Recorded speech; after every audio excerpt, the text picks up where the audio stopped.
നമസ്കാരം. വിമർശിക്കപ്പെടുക എന്നുള്ളത് നമുക്ക് ആർക്കും ഇഷ്ടമല്ലാത്തൊരു കാര്യമാണ് വിമർശിക്കപ്പെടുക എന്നുള്ളതാണ്. പക്ഷേ എന്തുകൊണ്ടാണ് ആളുകൾ വിമർശിക്കുന്നത് എന്നുള്ളതൊന്ന് നമുക്കൊന്ന് പരിശോധിക്കാം. ഒന്നാമത്തെ കാരണം ഇഷ്ടങ്ങൾ തമ്മിലുള്ള കോൺഫ്ലിക്റ്റ് ആണ് എന്നുള്ളതാണ്. കാരണം നമുക്ക് ഇഷ്ടപ്പെട്ട കാര്യങ്ങളാണ് നമ്മൾ ചെയ്യുക അല്ലേ? നമ്മുടെ ഇഷ്ടങ്ങളും നമ്മളെ വിമർശിക്കുന്ന ആളുകളുടെ ഇഷ്ടങ്ങളും തമ്മിലുള്ള കോൺഫ്ലിക്റ്റ് ആണ് നമ്മുടെ വിമർശിക്കാനുള്ള ഒന്നാമത്തെ കാരണം എന്നുള്ളത്. അപ്പം അതുകൊണ്ട് നമ്മൾ ചെയ്യുന്ന കാര്യത്തിലെ പ്രശ്നം കൊണ്ടല്ല പലപ്പോഴും നമ്മൾ ആളുകളെ വിമർശിക്കുന്നത്. ആളുകൾ തമ്മിലുള്ള അവർക്ക് ഇഷ്ടമുള്ള കാര്യങ്ങൾ തമ്മിലുള്ള പൊരുത്തക്കേടൽ കൊണ്ടാണ് എന്നുള്ളത് നമ്മൾ ആദ്യം മനസ്സിലാക്കുക എന്നുള്ളതാണ് ഒന്നാമത്തെ ഒരു കാര്യം.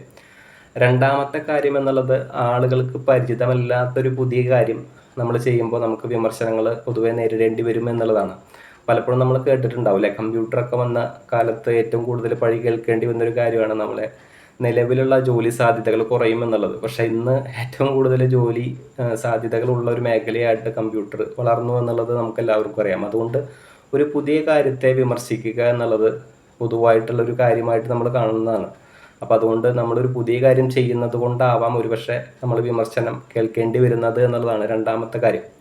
മൂന്നാമത്തെ കാര്യം, ഒരു കാര്യം നമ്മൾ മറ്റുള്ളവർ ചെയ്യുന്നതിൽ നിന്ന് വ്യത്യസ്തമായിട്ട് ചെയ്യുന്നത് കൊണ്ടാവാം അല്ലേ? ഒരു സെമിലിയാരിറ്റി ബ്ലോക്ക് എന്നൊക്കെ പറയില്ലേ, അവർ ചെയ്യുന്ന അതേ രീതിയിലല്ല നമ്മളൊരു കാര്യം ചെയ്യുന്നത് എങ്കിൽ ഒരുപക്ഷെ നമുക്ക് വിമർശനം കേൾക്കേണ്ടി വരും എന്നുള്ളതാണ് മൂന്നാമത്തെ കാരണം. നാലാമത്തെ കാരണം, വിമർശനം കേൾക്കേണ്ടവരാണോ നമ്മൾ ചെയ്യുന്ന കാര്യത്തിൽ എന്തെങ്കിലും പ്രോബ്ലംസ് ഉണ്ടോ എന്നുള്ളതിൻ്റെ ഒരു അനാലിസിസ് കൂടി നമ്മൾ നടത്തുക എന്നുള്ളതും കൂടി അതിൽ ഒരുമിച്ച് പറയുകയാണ്. ആരും വിമർശനത്തിന് അതീതരൊന്നുമല്ല. അതുകൊണ്ട് വിമർശനങ്ങളും നല്ലതാണ്, നമ്മൾ അതിനെ നല്ല രീതിയിൽ ഉൾക്കൊള്ളുക എന്നുള്ളത് മാത്രമാണ് പറയാനുള്ളൊരു കാര്യം. അപ്പം അതുകൊണ്ട് തന്നെ നമ്മൾ ഒരു കാര്യം ചെയ്യുന്നതിലെ പ്രശ്നം കൊണ്ടാവില്ല നമ്മളെ വിമർശനങ്ങൾ നേരിടേണ്ടി വരുന്നുണ്ടാവും. ഈ പറഞ്ഞതുപോലെ നമ്മൾ വ്യത്യസ്തമായിട്ട് ചെയ്യുന്നത് കൊണ്ടോ ഒരു പുതിയ കാര്യം ചെയ്യുന്നത് കൊണ്ടോ അതല്ലെങ്കിൽ ആളുകൾക്ക് പരിചിതമല്ലാത്ത കാര്യങ്ങൾ ചെയ്യുന്നത് കൊണ്ടോ അതല്ലെങ്കിൽ അവർക്ക് ഇഷ്ടമില്ലാത്ത കാര്യങ്ങൾ ചെയ്യുന്നത് കൊണ്ടോ ഒക്കെ ആവാം. അപ്പോൾ അതുകൊണ്ട് നമ്മൾ ചെയ്യുന്ന കാര്യത്തിൽ നമുക്ക് ബോധ്യവും അതുപോലെ തന്നെ വിശ്വാസവും അതുപോലെ നമ്മുടെ സമൂഹത്തിൻ്റെയും മറ്റുള്ളവർക്കൊക്കെ നന്മ ചെയ്യുന്നതാണെങ്കിൽ നമ്മളത് സധൈര്യം നമ്മൾ ചെയ്യുക എന്നുള്ളതാണ് ഇവിടെ പറയാനുള്ളൊരു കാര്യം. അപ്പോൾ അതുകൊണ്ട് നമ്മളെ വിമർശനങ്ങളെ ഭയക്കേണ്ടതില്ല.